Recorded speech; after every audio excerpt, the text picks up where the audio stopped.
Hey everybody, thank you for joining me for another video devotion. Today I want to talk about putting God first in several areas of our life. Look, you were created by God and for God. And until you understand that, life is never going to make sense. God says, I want top priority in your life. And He deserves to be number one because He made us. If He hadn't made us, we wouldn't even be here today.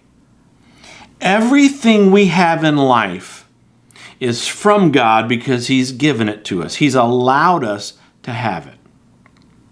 What does it mean to not have any other God besides me? No other gods? I thought there was only one God. Well, there is. The word God, written with a little g, He's not talking about the God, the Creator. He's talking about little gods. What is a God? A God, little g, is anything that dominates our life, anything that controls our life. Can a career be a God? You bet it can. Can a person be a God? Absolutely. Can a sport be a God? Even good things that God has created for us to enjoy, they become gods if we give them first place in our life. God says, I deserve to be first place in your life. Well, how do you do that? Practically, what does that look like to put God first in our life? Well, first thing I've got to do is I've got to put God first in my finances. We put God first in our finances. Let's just start with the most difficult one up front. Proverbs 3 verses 9 and 10 says, honor the Lord with your wealth and with the best part of everything you produce. Then He will fill your barns with grain and your vats will overflow with good wine. God says, look, you give me the first part back, I'll bless all the rest. And God has said that money is the number one test of our priorities. The way we spend our money says what's first place in our life. Deuteronomy 14:23 says the purpose of tithing is to teach you to put God first in your lives. What's tithing? God says the first 10% of all that I make go back to Him. Why did He say 10%? I don't know. That's just what He said. And the purpose is simply to teach us to put God first in our lives. I don't know any clearer, simpler advice to give you as a pastor that cares about you than to say, hey, if you're in a financial mess right now, step number one, put God first in your finances. Because wherever we want God to bless, we put Him first in that area. The second area that we need to put Him first in is I put God first in my interests. If God is really going to be number one in my life, I put Him first in my interest.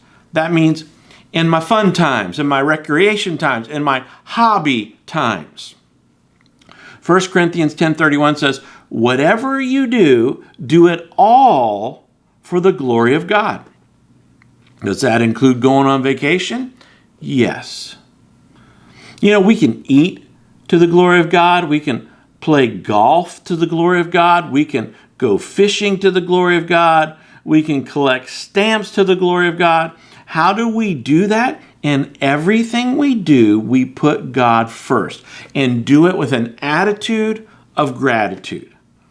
You enjoy the gifts and the abilities that God has given you. And you do it with a grateful heart.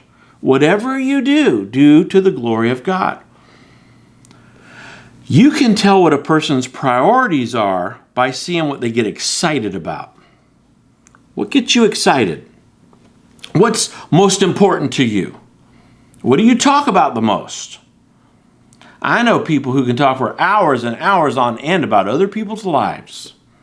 They couldn't talk 3 minutes about the Lord. If God's first place in our life, we're going to make Him a part of our conversation. we won't be ashamed to talk about him because he's first. He's number one. The third thing I put God first in is I put him first in my relationships. If we want God to be first in our life, we're going to have to choose our friends carefully. Proverbs 13:20 says, walk with the wise and become wise. Associate with fools and get in trouble. Some of us have proven that verse. Why is that? Why does who my friends are have to do? What does who my friends are have to do with God blessing my life and God being first place in my life? Well, because we become like the people we spend the most time with. If we spend time with people who take God lightly, we tend to become a casual believer. But if we spend time with people who are committed and take God and his word seriously, then we'll become a stronger, more committed Christian. Whoever we spend time with, that is what we're going to be like. The fourth area we've got to put God first is I've got to put God first in my schedule. Put God first in our schedule, in our time, in our calendar. Ephesians 5:16 and 17 says, make the most of every opportunity for doing good in these evil days. Don't act thoughtlessly, but try to understand what the Lord wants you to do. So how do I put God first in my schedule?